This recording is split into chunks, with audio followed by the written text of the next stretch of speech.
This is the instructional how-to video for the Vannoy construction concession trailer. We're going to go over the operations, functions, features, and shutdown procedures of your brand new concession. We'll start off up front with the generator itself. I'm not running it due to the noise, but I'll explain how it all functions. First, turn the fuel pitcock to the on position. Make sure you're plenty of fuel. Definitely take the time to read the instructions for maintenance of your generator and oil changes. Always check dipstick for the oil. Make sure the oil level is properly done. You would plug your trailer into this port here, leaving the circuit breaker in the off position. Pull the choke. You will start the unit. Once the unit is started, you will slowly press the choke back in. Wait about 15 to 20 seconds, flipping the breaker on, allowing power to go in through the plug to the cord into the trailer. Once the unit is finished running for the end of the day, do turn the breaker back off. Make sure you flip that switch back off itself. City water fill valve. I've got your non-pressure side here for filling the fresh water tank and using the water pump. Periodically, you'll need to use some bleach or sanitizer for cleaning the freshwater tank itself. Or you can bypass the tank and pump and use your city water fill or the pressurized line for a food grade water hose. I do apologize. So food grade water hose directly into this port, bypassing the tank and pump, pressurized side, open the valve or open the door, be able to close it so that you can have no one worry about tampering with that side of the fresh water. Exterior outlet here.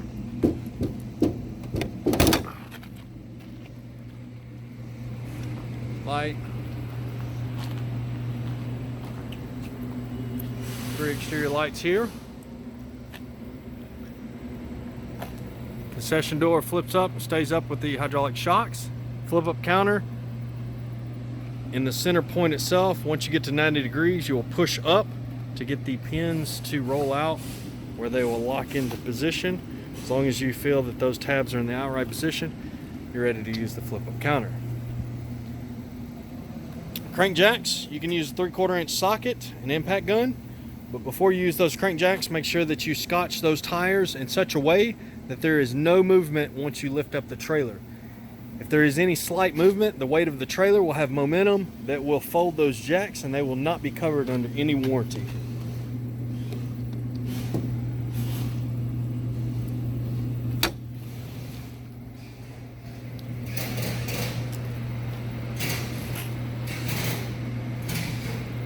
Both of your propane tanks are empty. However, I do have a live tank that I've done all my testing with and will make this video with. Pull out step.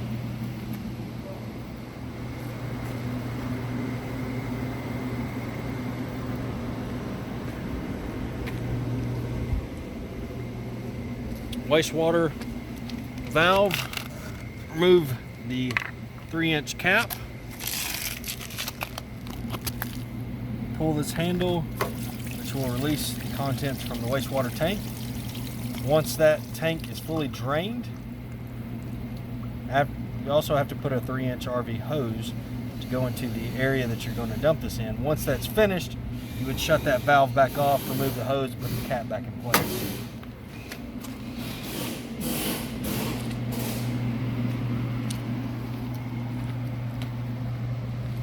You've got door latches on both exterior doors, that way you can use their screens.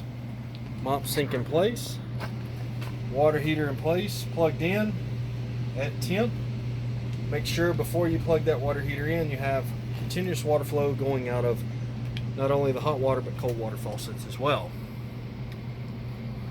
Again, I'm running on my shore power connection. Looks like you've got a 100 amp panel with all 20 amp independent circuits. Battery charger for the 12 volt lighting system, as well as your battery, the 12 volt battery itself.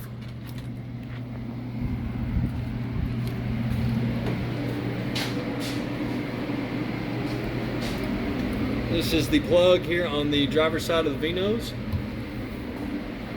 And we go to the plug here at the passenger side, right before the concession window.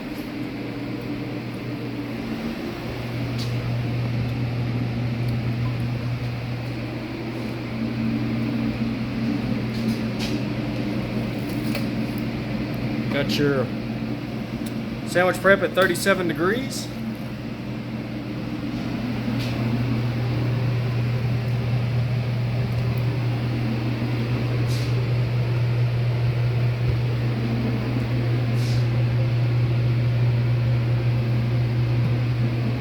Step back so you can see where I was just at. I was at the plugs in between the sandwich prep and the refrigeration.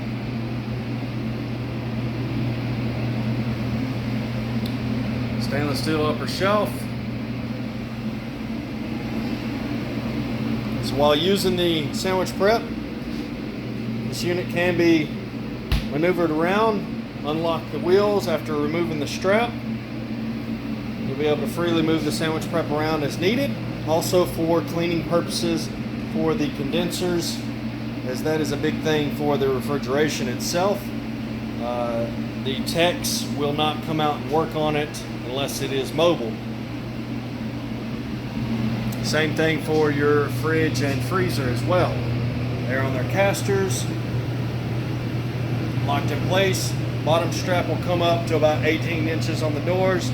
Top strap will come up to about 60 inches on the doors itself. As mentioned in the email, cosmetic damage to this panel here, as well as this panel here, just right here on this bow, that was unforeseen until the box was completely unwrapped on each one of them. Again, the unit's perfectly functioning well. 38 degrees for your fridge and -5. Let's see. Got -5. Almost -6 for the freezer. I do have your paperwork for your cooking appliances here in the freezer itself, as well as the deep fryer.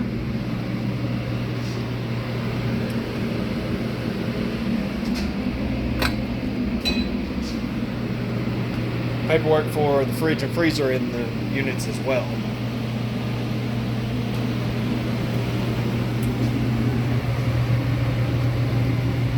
Plug here, rear driver's side, above your 30-inch table. Got your South Bend fryer, griddle, charbroiler, 2-burner.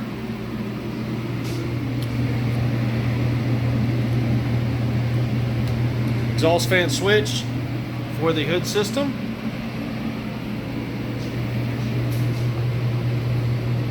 Finish up these plugs and then we'll continue on with the video. Alrighty. So we've got our exterior light switches and we have our interior light switch. Upper shelf.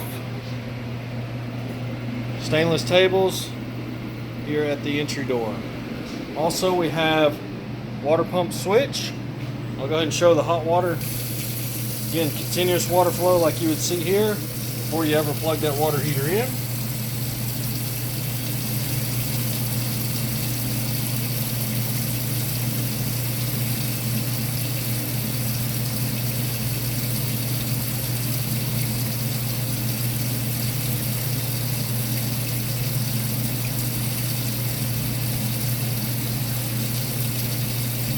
And still going. Plenty of hot water. Definitely be careful. It will burn you.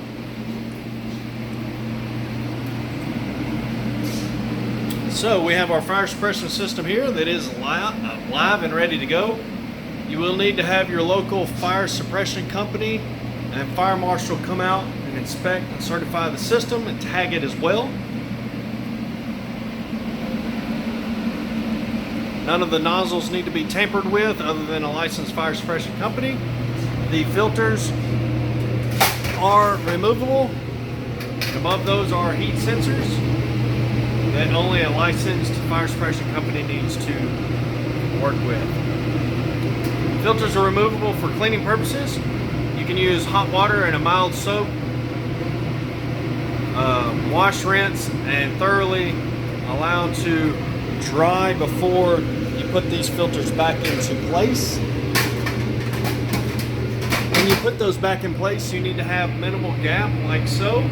If you have a gap like this, you're going to have grease blow by that can go up into the top extraction fan and cause a potential grease fire. I would recommend periodic, routine quarterly visits starting off, and have a hood cleaning company come out and inspect the top extraction fan for cleanliness and adjustments that's needed. Again, that needs to be done on quarterly visits starting out. So for lighting the equipment, I have all the pilot lights still lit after my testing process, but before I ever turn the propane on, I made sure that that hood fan switch is on, as you would see here with the lights, before I ever turn the propane on. The other part to the equipment is, we're going to start off with this 2-burner hot plate. These stay in the off position when you light these pallets. As you can see, you're going to have enough gas coming out for these pallets to stay lit. Using lighters like this, you would light here on each one of the pallets. Then you can administer turning the burners to the on position. If you turn those burners on before the pallets are lit and attempt to light, you're going to have a potential flame up that you do not want. It's very dangerous. I do not recommend it. You only light the pallets with these in the off position. Never turn that gas on until those pallets are lit. Now, as far as your char broiler, you will need to remove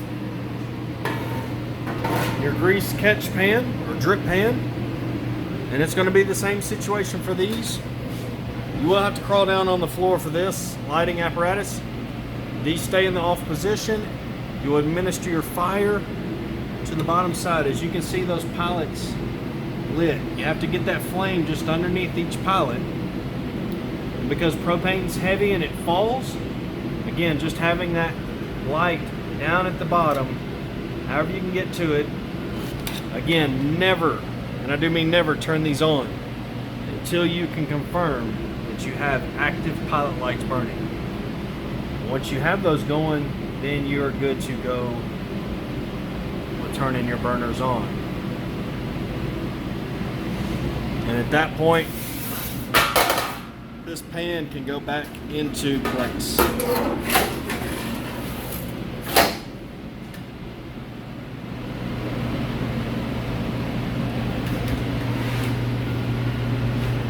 Now you have a pan for the 2-burner, the char broiler, and the griddle. These need to be monitored daily as well for remnants that need to be cleaned up. Your griddle is a little different. It's got electronic ignition. There's a battery in here. Keep this on there till wanting to move or remove.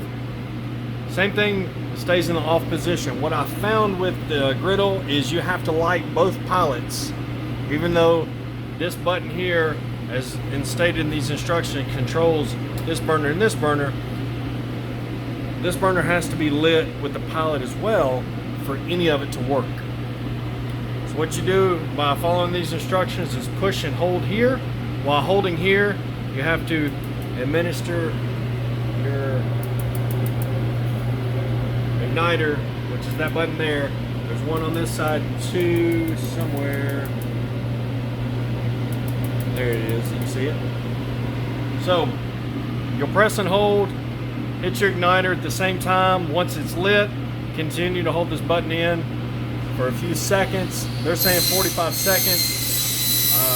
Once you can slowly release and keep a good flame in your thermopile, and that's going to be on both sides. So left button keeps the left side, right button keeps the right side. Then you can activate and turn your burner on.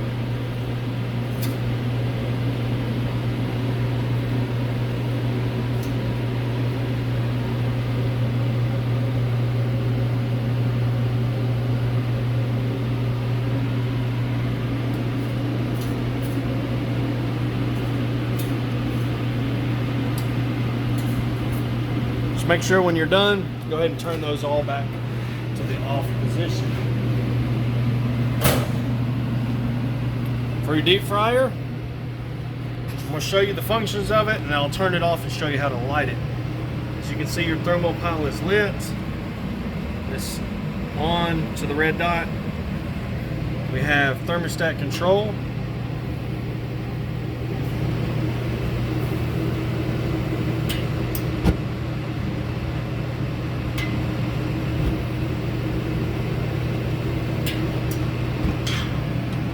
turn the unit back off. Because it takes two hands to light this unit, that's why I go ahead and have everything stay lit after testing. So how I always do it is on, off, on, off. Do that twice to make sure this thermostat connects with the gas valve. At that point, you can rotate to where the L on the pilot selector meets the red dot and allows you to push in. So you have to push and hold here and administer your fire to your thermopile. Once that thermopile is lit, continue to hold this pilot button in for 10 to 15 seconds. As long as you can slowly release this pilot button and keep a strong flame on your thermopile, then you can turn to the on position. When ready to do so, activate the thermostat. Just make sure that at the end of the day, you turn both this off as well as this off.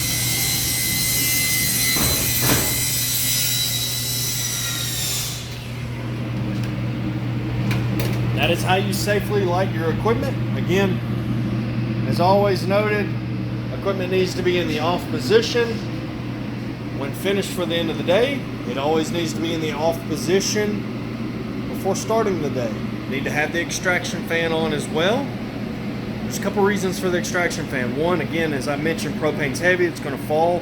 It would be like filling up the floor area and rising up. So the fan would help pull any fumes up to your nose level or out of the trailer. That's one thing. If somebody had left this burner accidentally open and there wasn't a flame, that's an excessive amount of propane coming out.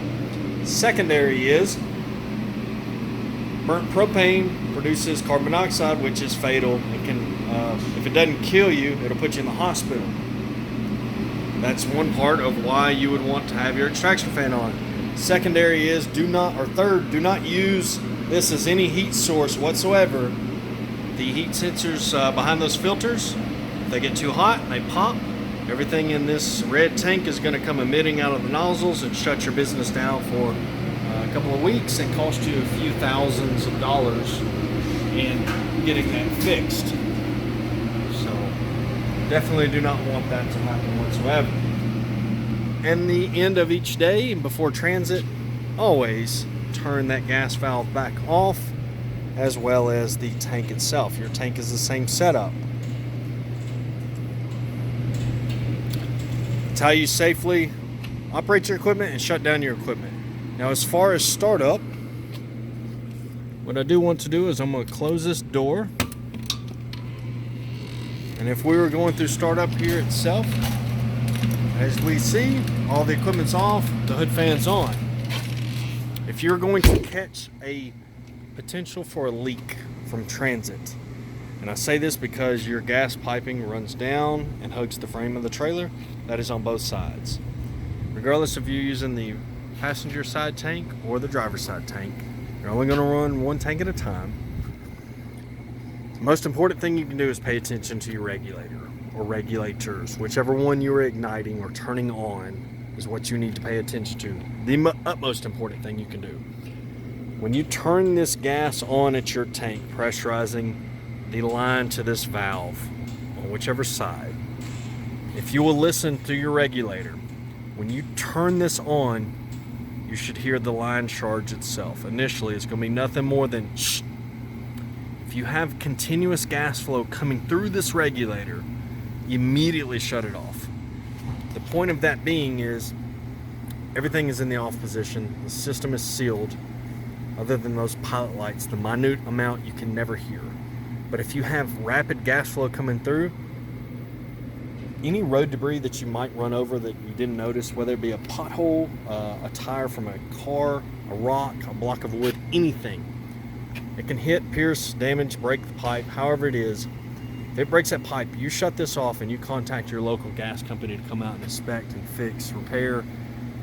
There's no job worth any amount of money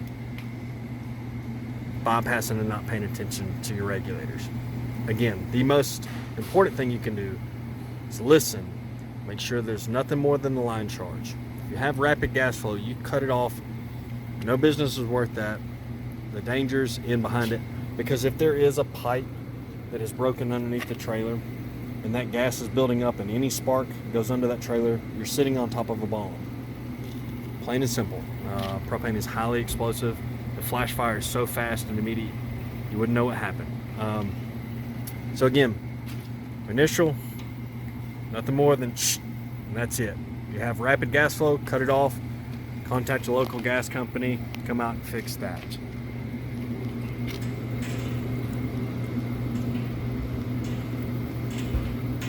Again, always shut off, make sure both tanks, all equipment's off for shutdown procedures.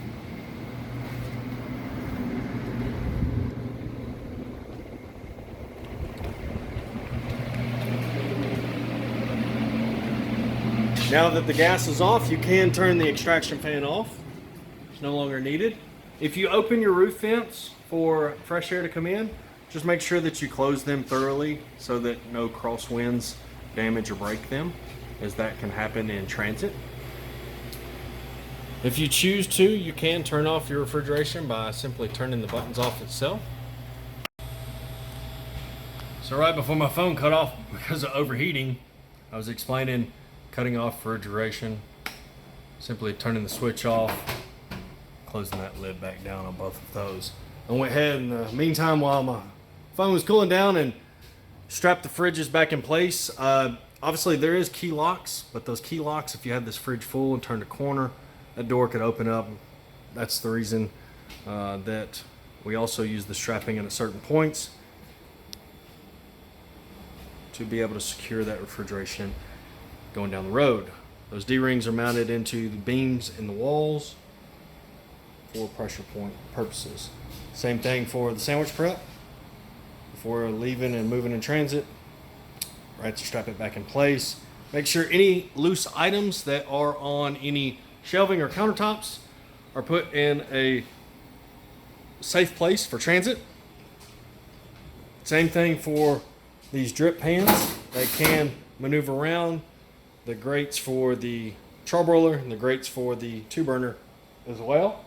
Those need to be put in a safe place for transit. Make sure that you turn all your exterior and interior light switches off so that you are not draining the battery, as well as your water pump switch itself.